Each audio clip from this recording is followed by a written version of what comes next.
Rodgers, defense attorney and former federal prosecutor Shan Wu, and the state attorney for Palm Beach County, Florida, Dave Aronberg, with us. Dave, what do you make of this order and the language that the judge used here describing the stigma that Trump faces? Brianna, this is why Trump's legal team traveled 68 miles north of West Palm Beach. They wanted this judge, Judge Canon.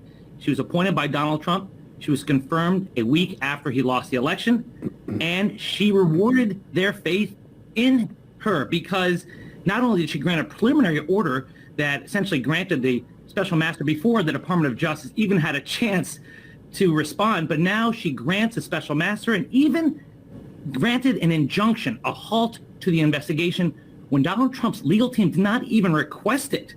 And so if you read this opinion, it's really a very pro-civil libertarian decision for a judge who had a reputation of being very pro-law and order. She's a former assistant U.S. attorney herself. So it is really surprising, I guess, when Donald Trump is the potential defendant, she has somehow found her inner Alan Dershowitz. Jennifer, what do you think? I mean, this is an unprecedented situation. It is. I mean, the problem with this opinion, though, Brianna, is legally it's a mess. In order to appoint a special master and in order to issue an injunction, the judge has to find certain things. There are certain elements that have to be met, and the burden of proof is on the movant, Donald Trump.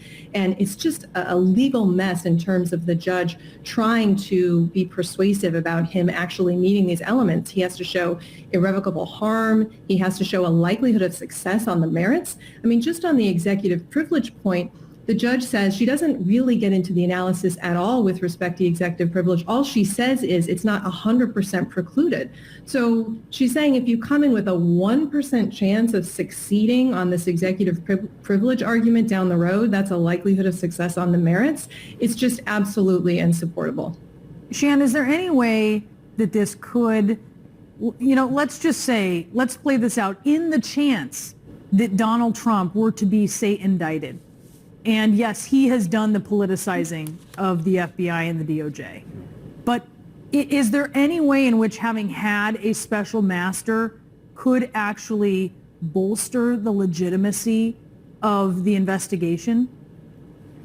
It could, simply because DOJ could say, look, we had a third party look at this and they've been very careful to protect the former president's potential rights. But I mean, I agree with both Dave and Jennifer. It's a very flawed opinion, but I think it's a very dangerous opinion, Brianna. It really seeks to derail the criminal investigation, and rather than ultimately help DOJ, I think this could cause big problems for their investigation down the road, because anything that the special master thinks was improperly handled or maybe disagrees with the department about, there's going to be big issues about how do you use that later, or if it's already been relied upon at this early stage in the investigation, Trump's lawyers can later argue that there's a taint. So this is potentially, to me, I don't want to be hyperbole about it, but it's potentially disastrous. It really can derail the criminal investigation. Evan, how's the Justice Department approaching the fact that we are so close to the midterms and there are growing political implications here? Absolutely. And look, I think the fact is Donald Trump is not on the ballot in November. And so the Justice Department has this rule of 60 days, right, which begins this week, during which time they can't take any overt steps that could be interpreted as trying to influence the election. So what we were expecting, Brianna, was that the Justice Department was going to go quiet anyway during the next, between now and November. The prospect here is that you might have this special master doing reports, maybe surfacing every few weeks or every month to provide updates to the judge. In some ways maybe disturbing that quiet period that we normally have during the next 60 days or so. So it's not clear to me, the practical impact of this, because I think we're all sort of in new territory. The fact that a special master is going to be reviewing executive privilege material, which no one really knows how this will work with the fact that this is an investigation being run from the executive branch. Shan, I want to listen to the former president lashing out at this investigation over the weekend. Here's what he said.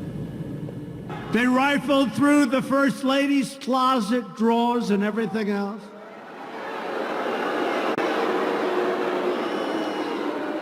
And even did a deep and ugly search of the room of my 16-year-old son, The FBI and the Justice Department have become vicious monsters controlled by radical left scoundrels.